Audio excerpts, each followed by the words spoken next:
আল্লাহকে ভয় করো। ইত্তাকুল্লাহ, ইত্তাকুল্লাহ, ইত্তাকুল্লাহ। ওহে মুসলিম, তোমাকে আল্লাহর সামনে দাঁড়াতে হবে। তোমার হিসাব নেওয়ার জন্য আল্লাহই যথেষ্ট, যিনি সব জানেন। তুমি যা গোপন করো ও প্রকাশ করো। তোমাকে অবশ্যই মৃত্যু বরণ করতে হবে।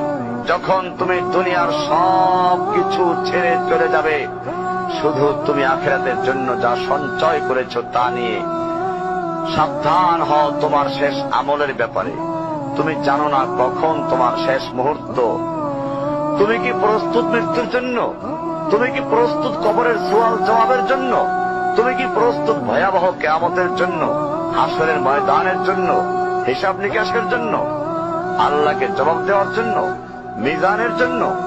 তুমি কি প্রস্তুত চুলের চাইতে সূক্ষ্ম, তরবারির চাইতে ধারালো পুল সিরাতকে পাড়ি দেওয়ার জন্য?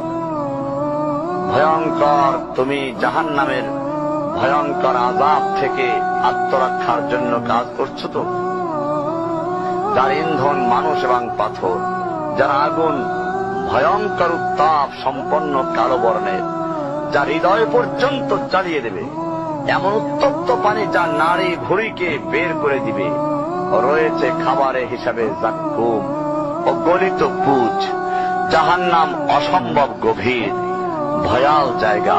কঠোর হৃদয় ফেরেশতারা নিযুক্ত, যেখানে শাস্তির মাত্রা বৃদ্ধির জন্য শরীরকে অনেক বড় করে দেওয়া হবে।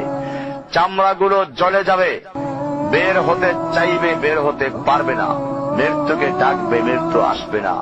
ভয়ঙ্কর শাস্তি যা অনন্তকাল ব্যাপী চলতে থাকবে।